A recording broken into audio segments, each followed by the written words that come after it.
Thank you, Mr. President, and thank you to the leader for bringing forward this resolution honoring the 60th anniversary of Bloody Sunday. On March 7th, 1965, 600 people set out on a peaceful march from Selma-to-Montgomery. The marchers were protesting white officials' refusal to allow Black Alabamians to vote. Uncertain of what laid ahead, they marched forward anyway.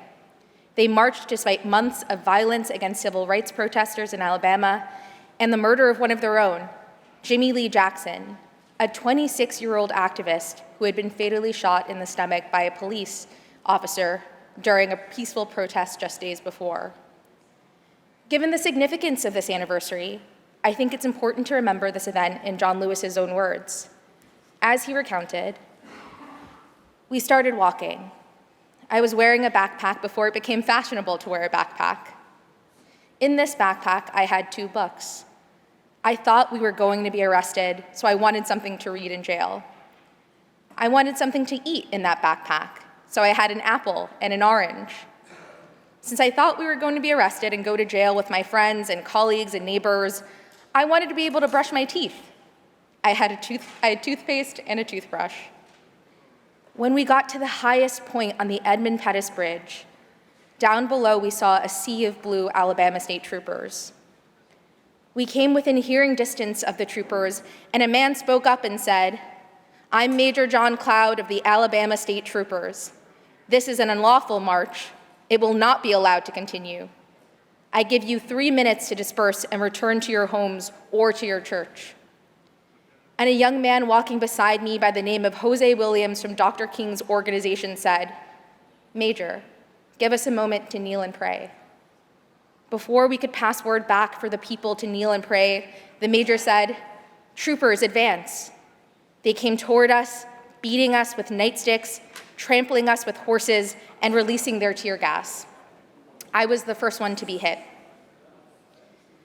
As we honor Bloody Sunday, the civil rights movement, and the fight for voting rights, we are also honoring an American tradition that change does not come from on high, but from ordinary people with extraordinary courage. John Lewis was just 25 when he led this march, and he believed that everyday people had the power to stand up and call out when something isn't right. I am grateful to those who marched before me. Many of us would not be here without those hard-won voting rights. I was also 25 in the summer of 2020 when I joined thousands in protests. However, the backpacks we carried looked a little different from John Lewis's. In my backpack, I carried masks and hand sanitizer, a water bottle, a fully charged phone, and if I got arrested, my ID, and an in case of emergency card with the name and contact information of 2 friends. Just as in 1965, the hundreds and thousands who showed up were everyday people. For some in this room, both Bloody Sunday and the 2020 protests happen in the span of your lifetime. It's a stark reminder that freedom is fought and won in every generation by everyday people and that the work isn't done. Voting rights is the anchor for all of the other rights we fought for and won over the last 60 years. Yet, since the Supreme Court struck down huge portions of the 1965 Voting Rights Act, we've seen many states pass onerous voting ID requirements, shut down polling places in Black and brown neighborhoods, and more. We are lucky to be in New York, where under the leadership of Andrea Stewart Cousins, we've passed the John R. Lewis Voting Rights Act by Senator Myrie and some of the most robust election protections, including adding more early voting places and ballot drop-off boxes. We've also passed same-day registration on the first day of early voting and have encouraged voter education and transparency. These wins do not mean that we can stop marching. Today, we are seeing a reversal of our deepest American values of diversity and equity. The next generation, our children's generation, are at risk of having fewer rights than we did. And if we want our children to grow up in a democracy, we have to start by protecting elections. Bloody Sunday wasn't the last attempt to march in Montgomery. Later that month, 600 people became 25,000 people who marched the full 54 miles. And just 5 months later, the Voting Rights Act was signed.